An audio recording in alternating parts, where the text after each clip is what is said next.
Let's go. Episode number 2. What's up, brother? Full fueled. Good to What's see up, you, man. baby? Dude, good to be back, bro. Let's Yeah. let's dig in. Episode 2, I'm right? so excited about this. Yeah. We're already on Food 2. is medicine, baby. I feel like it's been a year. You know? It's already. It has, bro. It has. It's been one. Well, yeah, bro. Full year. one year of doing this. We have 2 episodes. Oh man, that would be. But yeah, we're gonna dig in, man. Food is medicine today. Something that I've kind of like based my functional medicine practice on. You know, is using food and supplements, obviously, which are derivatives of food, but functional foods as opposed to medicine, right? Like that's the whole concept. Is if your body is in a state of cardiac inflammation, right? It's not because or high cholesterol. Yeah. It's not because your body's deficient in lipitor, right? It's not deficient in a statin drug. Yep. Your body something is going on functionally that is causing that inflammation. Right? So how do you get to the root? Obviously, discover the root cause of it, and then how do we use food and natural things to reset that? Yeah. Right. As anti-inflammatory. For sure. Yeah. To kind of to lower that. But yeah, that's what we're gonna get into today, man. Some of the other things are like, you know, what are functional foods, right? Which I love, and you're obviously a big proponent of that. That's what we kind of are building a business around, and Absolutely.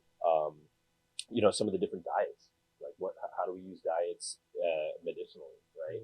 People think a diet is just like starving yourself and being like uncomfortable and miserable and working out. That's not it, man. A diet can be like a medicinal strategy or like a strategy to achieve some goal. Yeah, right. So whether it's weight loss, muscle gain, brain function, whatever it might be. I think that's crucial that you said that too. It's like towards a goal and knowing that that's not like a long-term sustainable thing. Like keto, not a long-term sustainable thing, right? It was never meant to be, you know. But it can be in the short term for sure. So if that Very goal powerful. is to you know get your body in a state of ketosis for a period of a month, 2 months, 3 months, right, or even a day, right? I try to get my body in ketosis every day, but knowing that's the goal, right? That's the plan, right.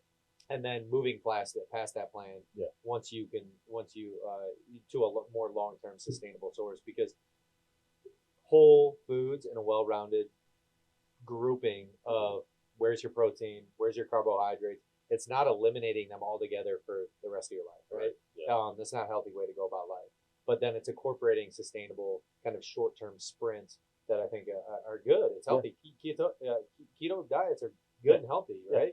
Atkins diets can be good and healthy short period of time. That's right. Yeah, because you know, again, like what's the longevity play there? Right. Like you do need carbohydrates, right? Like to be zero carb or low carb forever is going to obviously have its own kind of downsides, right? Carbs and fiber kind of feed the gut bacteria a little bit. So, yeah, man, I think also like the carnivore diet. You ever done it? I actually haven't. No. Like I did it, and it actually it works well, man. But again, it's not a lifestyle, in my opinion, right? Everyone's gonna have opinions on this, and people think what they want. In my opinion, it's an intervention that you can use to lower inflammation, right? To get away from those some of those reactions that come from like the heavy oxalates in certain vegetables and fruits and stuff like that. As well as for autoimmune disease, it works fantastic for you know, reversing that and helping people to like respond to the way their body's attacking itself, right? Especially with a lot of the processed foods, kind of like we talked about last episode. But yeah, man, not to cut you off, but just to explain a little bit more on oxalates. So oxalates are a plant's defense mechanism, right? That basically when you eat them, and you'll notice this when you eat sometimes bananas, sometimes even spinach, where you'll have like tingling in your mouth a little bit. That's essentially the plant's defense mechanism showing like, hey, don't eat. Yeah, don't eat things. I don't want to be eaten. I don't want to be eaten. But the reality is, it's still good for you. But that's at the detriment of somebody being like completely vegan or vegetarian. Right. That like their oxalate levels are friggin' through the roof because they're going. There's not a blend of both worlds, so it's not bad to eat things in oxalates. Yeah. But when you're getting it to the point, so I didn't mean to cut you off, but I just wanted to explain that for the viewership. That's what we're here for, man. Yeah. Conversation. And I mean the vegan diet's a thing too, right? Like that was touted as super healthy for so long, but look at most people who are vegan are usually pretty miserable. They've got all kind of gut issues because they're just it's so much heavy fibers and these man eating eating raw vegetables, like, kind of sucks, right? Like, that's so hard for your gut to process and digest that, man. You got to be steaming those vegetables or at least cooking them or baking them so that that tough, like, exoskeleton part of that vegetable gets broken down. Right. And your body's got to break that down. And we don't really have the enzymes for that, you know? And too, you know, no, no judgment here, but we're not bashing anyone. But at the end of the day, it's like food. A portion of food is meant for dopamine too. Like, you're supposed to enjoy food. I would say at least one time a day for sure. And that is like therapeutic in nature, right? There should be like an element of gratitude towards food. That's why you sit down, you actually chew it, taste it. You know, we do that for dinner, where phones aside, family sitting down, eating dinner, talking to one another, because food really opens up the soul. I think there's like a spirit element in that too, is that food actually speaks through people. And so, and really quality and good food, but the medicine of food fills up your dopamine triggers, right? So, like, you need to have at least one of those where you're like chewing on a piece of steak, pretty good, right? Chewing on some like hot vegetables that are really cooked really well. You know, that's part of dopamine, where you're just enjoying the process of eating food and really like chewing those and letting those digest. So and I think that is a longevity plan, right? Like, having food that's healthy but enjoyable. Which, like, just because it's healthy doesn't mean it tastes like crap.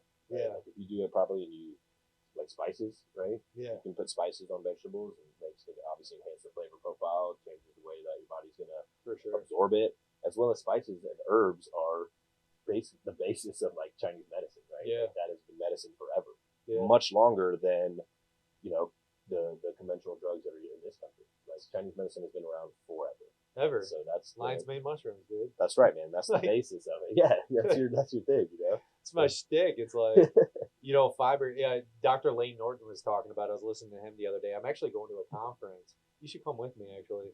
I'm going to a conference here in a couple weeks to hear him speak, and he's like, what I love about him is like scientist, right? He really, really dives into the science. Like, what is the evolution? And for us, it's like food is medicine, but food that serves as an anti-inflammatory is medicine, right? And because that's the main thing. It's like, if you're eating stuff that's going to be inflammatory to the body, then it's not going to be medicine. It's going to be, you know, degrading to the body. There's not really a whole lot of longevity in that. Injury, injury. And so then he talks about that really the key to food as medicine is that level of fiber, getting fiber. Like, fiber is the really key ingredient behind, if you can get anywhere from 30 to 60 grams of fiber in your diet a day, that serves as a solid anti-inflammatory. And that's where Chinese medicine, I mean, that's where lion's mane, like, you don't see too many like very rotund. Chinese people are short too, which like they have easier to have a high BMI, right? Way easier. But at the same time, their obesity rates are less. They're not, right? And when the obesity rates started getting higher in countries like China and Japan, is when fast food like chains from this country started launching going over there, right? Figure that. I didn't know that. They're like, let's mess you guys up. Let's mess you up. That's hilarious. We already killed this like the fried foods, everything that's incorporated in that.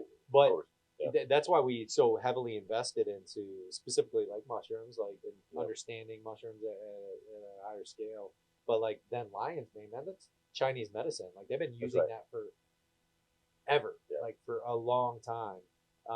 And that has been what's cool about mushrooms specifically being utilized as medicine, is that mushrooms actually go after the environment, which a lot of like fruits and vegetables do, but mushrooms absorb the environment in which they're in, right? And so they retain all the nutrients, everything. So if there's also bad stuff going around, like, it'll absorb that too, right? Radiation, whatever's in that soil, the mushrooms are absorbing. And then there's like all these networks that are formed throughout it's like a sponge almost. It's a sponge. It's 100% what it is. It's a growing sponge. So, but if you can get solid mushrooms, which, like, here's a promo, a little snip of nutritious, put nutritious in there. Dude. But like, is that it is is the getting a mushroom, right, where it had protected environment, where I will, you know what, I will. We ozonate the water. It's a great product. We ozonate the water. We have a controlled environment. We have spores. So we take the spores actually from California. We bring them over. We have a mycologist out of Jacksonville State University that we then expand our spores. Then we bring them into our controlled farm, ozonate the water, and so then we know what environment these things are like growing, right, pulling in, right? The nutrients. Yeah. It's all controlled. Yeah. And so it's got a high level of nutrients and micro nutrients that are coming in, phytonutrients that are what then going to be food for the body. What we're talking about today, like how are we utilizing food as medicine, and all this is, somewhat supplementary at the end of the day, because you can put it in your coffee. But like, what are you doing? Like, what is that aided fuel that you're putting in, where food is serving as that anti-inflammatory, where you're getting proper macro and micros that are going to be anti-inflammatory that allow you to thrive, right? Yeah. And that's what it's about. Like, your human experience on Earth should thrive, getting to your root causes of maybe pain. But if you don't have pain, like, what is that aging process look like for you? Because food is going to be that narrative. Yeah. And so it's like, like you touched on, man, using that as medicine. But if you're not in pain, you don't have chronic disease or anything like that, and you're a healthy person, right? In this country, that would be beyond healthy comparatively, right? Like, to the average person is inflamed, overweight, walking around. And essentially what being overweight does, right? Adipose tissue, that we talked about in the first episode or last one, is inflammatory by nature, right? Yeah. It's a very inflammatory tissue in your body. Yeah. So basically, when you are overweight, you are walking around and your body is taking this as injury, right? Inflammation is the same whether you cut your leg, whether you get punched in the face, or you have heart inflammation. It's the same things that are going on in your body. Your body's trying to heal it, right? So it's going to send the good guys, the healing factors to that area. If you have chronic inflammation from too much adipose tissue, your body's just walking around inflamed and in pain. And so essentially, man, like it's kind of sad. Like, if you're morbidly obese, it's like your body's in pain all day long, right? And so that kind of gets back to what we were talking about, that quality of life, man. It's like how do you start to chip away at that? And so these interventions, like you said, man, the mushrooms can be used short term as a medicinal protocol, but they can also have a place long term in your diet, right? Doesn't mean you have to take it every single day, but a couple times a week, or as needed, right? Yeah. And I think you touched on inflammation, right? That's kind of what we're talking about. But I think one diet that can be a longevity diet is the anti-inflammatory diet, right? Or the deflamed diet, right? Like, anything that's going to lower inflammation in the body will just be beneficial for longevity. Yeah. Phytonutrients, like getting your phytonutrients. That's things with obviously antioxidant levers. And avoiding the processed, avoiding the refined sugars and carbs and all that stuff. I mean, that's been that for me, it's been crazy. Like, huge difference of like not eating nearly, like, looking at how much sugar is going in your body. Yeah. And then specifically, I looked at like added sugars, right? That's the big thing for me. Right. As far as like what's being added to it. Naturally occurring sugars is a thing, right? Like, a banana is going to have sugar. Naturally. Right. But like those added layers of like sugars, what are you getting in your body, man? Complete, like, joints, everything. Yeah. My body is like, I'm in tune with my body. Yeah. It's pretty wild to even think about it. And most people don't even realize they're walking around with like brain fog all day, just kind of like operating at this suboptimal place. Like, oh, my joints just naturally hurt all the time. It's just in the morning. Yeah, right. My joints just hurt in the morning. Yeah. Man, I notice that. Like, if I have, like, I don't know, I go out or something and have a dessert or something like that, my joints hurt the next day. I'm only 31, but like, I feel it, and it's because I'm not used to that. I'm normally eating pretty clean to the point that my body doesn't have that, so I can tell right away. Yeah. But where most people are at, unfortunately, is that's their normal. Yeah. So their pain sensors or their pain tolerance starts to rise, and so they're starting to tune out that just constant pain and inflammation. Yeah. When you put someone like that on a anti-inflammatory diet, after a month, they are like, what is this? I feel amazing. Yeah. Right? Like, I feel like I've never felt this way before. Yeah. Even younger people, man. And it's like the right? Or like I can actually think now, you know, like why is my brain working? Yeah. It's because it's not being clouded, man. It's not being like it's not being bombarded by all this just information, toxicity, everything. Yeah, that's huge, man. I love that. The Dr. Mark Hyman was talking about a few things too, in terms of like food being medicine on a daily basis. And I know we're going to tap into this, but like getting into the element of flow, how like lack of food actually can be medicine too. You know what I mean? Yeah, nice.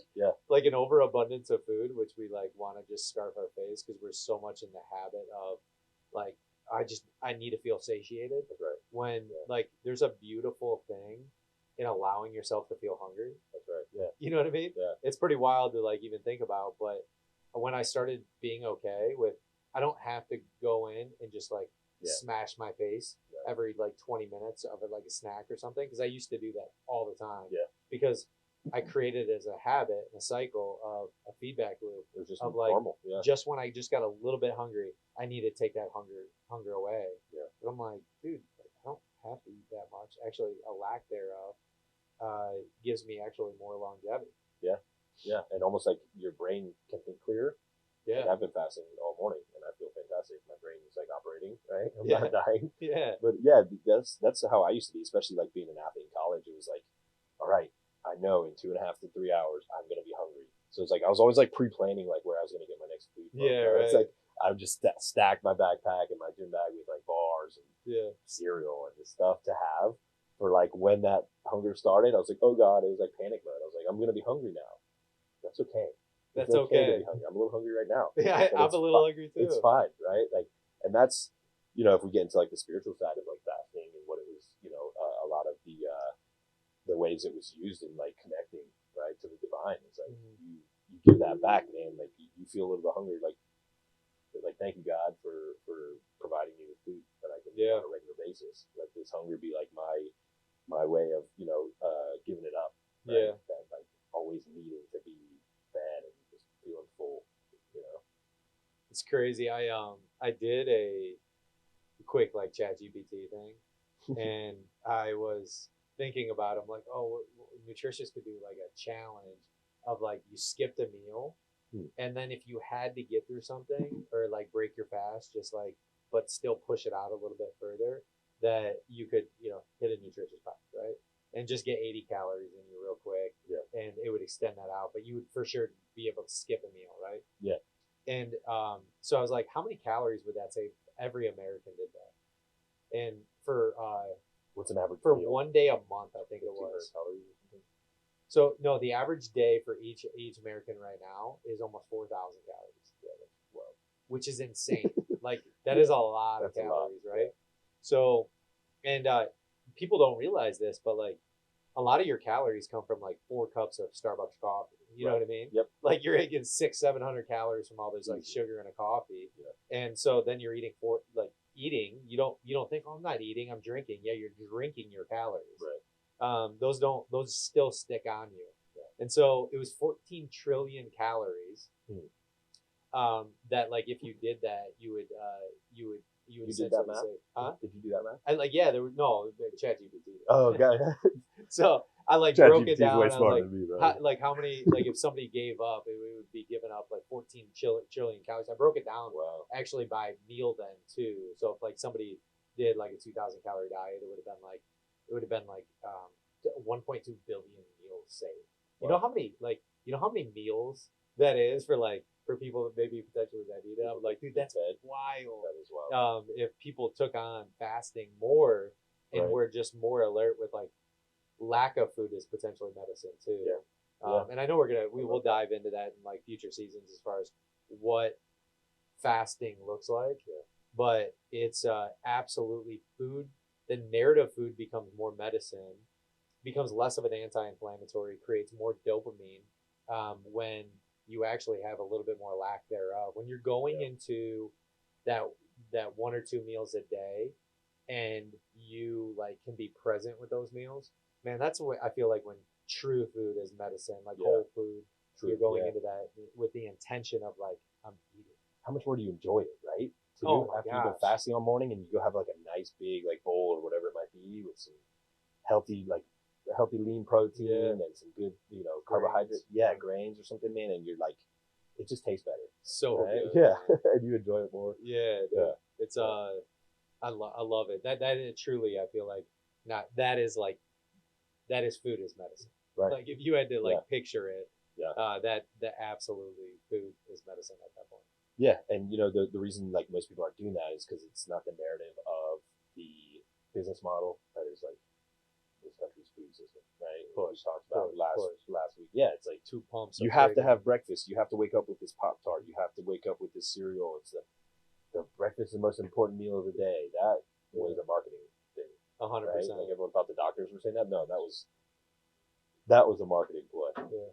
But yeah, we could rabbit hole on that forever, man. Yeah. Like I said, a little conspiracy theory. I was thinking of Starbucks again. Like when you get a soy latte, but you put 4 dumps of vanilla in there, caramel sugar, ain't helping you. And that's liquid just being straight deposited into your body, right? Yeah. Your pancreas is like, I'm not even gonna touch this. I don't have enough insulin for that. That's right. Oh man. Awesome. So here we go. We're I think that's a wrap for food is medicine. You got anything else? No, man. I think it's obviously for anybody listening who's like, this is new to me or new knowledge. Yeah. Find someone you trust or that has knowledge in this space that you can work with, right? Like someone like myself is a functional medicine doctor or a functional nutritionist or any kind of life coaches, right? That have knowledge in that realm to be able to help you kind of employ some of these things. Because most people are probably going to be like, oh, let me go buy a bunch of supplements or buy a bunch of this stuff and start taking it. Yeah. Doesn't necessarily mean that's the right fit. So do some research, do some reading. I think we should link some resources too into our notes. We'll do that for sure that people can look up. Yeah, no doubt. We'll put those in there. I think so. Dr. Alessi is my doctor, my functional. I do everything proactively through him. Yeah. Something that I do as far as exercise, which again we're going to build onto, but I want to be proactive in terms of like not reactive to injuries. Right. So I try to take care of my body, get my body straightened out, do those things. So if you're in the Tampa Bay region and you need a functional wellness doctor, you need to go to Alessi, functional wellness. He'll take care of you like he does me. He goes above and beyond. So that's what we got for today. Appreciate it, man. And Blake, I think we got a couple questions from the audience. What are those questions? First one is, what are the effects of long-term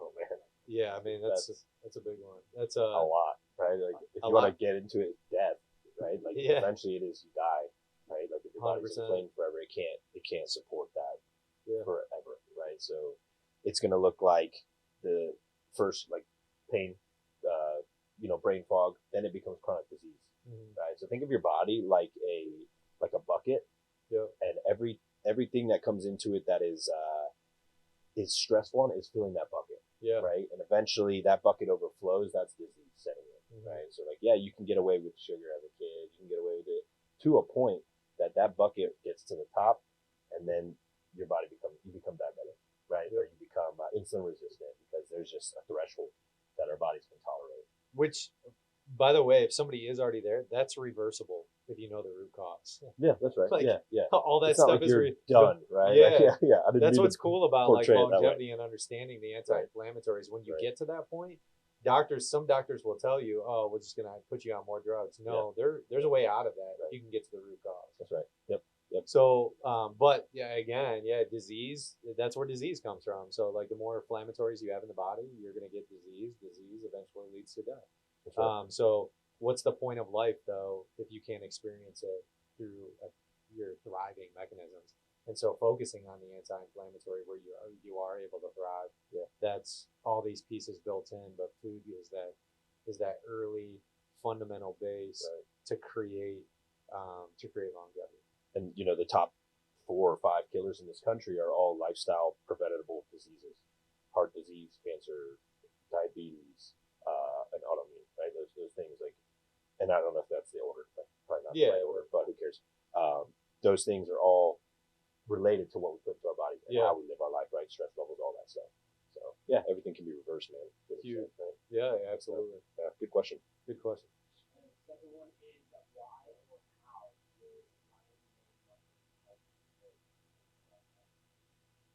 Yeah, I mean, that's a great question. I like that because it's related to our product.